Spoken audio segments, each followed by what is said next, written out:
Halo, perkenalkan, nama saya Sekar Kesyanovani dengan NPM 0651241148.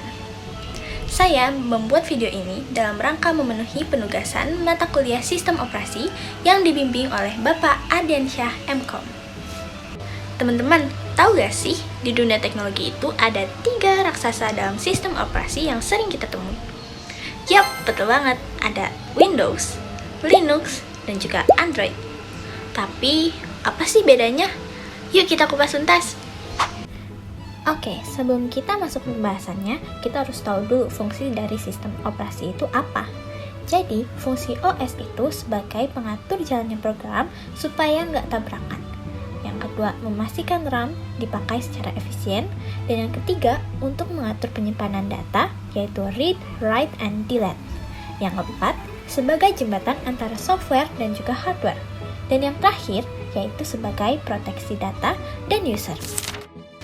Nah, karena sekarang kita udah tahu fungsi-fungsi dari sistem operasi, selanjutnya aku bakal ngejelasin kelebihan, kekurangan, dan perbedaan dari ketiga OS tadi. Oke, pertama kita bahas Windows dulu ya.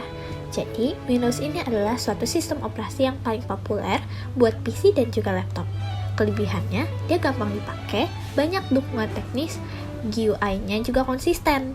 Tapi, ada minusnya juga. Harganya mahal, lumayan boros resource, dan juga kurang transparan atau closed source, dan sering jadi target virus. Intinya, Windows tuh cocok banget buat pengguna umum, kantor, dan juga gamers. Selanjutnya, ada Linux. Linux itu open source, artinya gratis dan bisa dimodifikasi sesuka hati kita.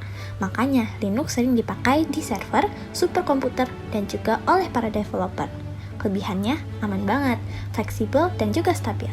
Tapi ya agak ribet buat pemula dan beberapa software kayak Office atau Adobe Photoshop nggak jalan sempurna di Linux. Jadi Linux itu kayak OS buat yang suka ngoprek atau butuh performa tinggi di server.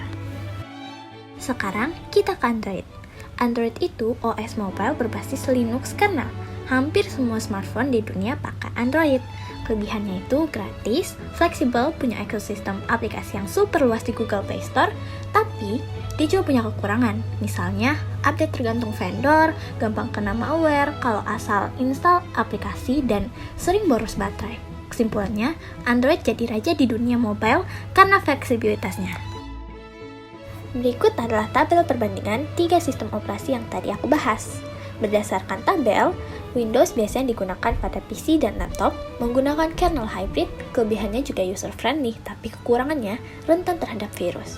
Linux sering dipakai di server dan superkomputer, juga dia memakai kernel monolitik, kelebihannya aman dan fleksibel, hanya saja cukup rumit untuk pemula.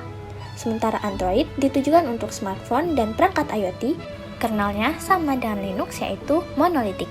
Android unggul karena mobile dan fleksibel, namun memiliki kekurangan berupa fragmentasi serta rawan malware.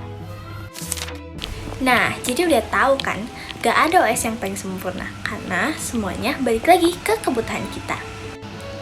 Mau yang nyaman dan serba ada, Windows jawabannya. Mau yang aman dan fleksibel, Linux cocok. Mau yang mobile dan mudah terhubung kemana-mana, tentu Android. Oke teman-teman, itu dia pembahasan tentang Windows, Linux, dan Android. Saya Sekar Kesyanovani izin pamit undur diri. Sampai jumpa di lain kesempatan. Bye-bye!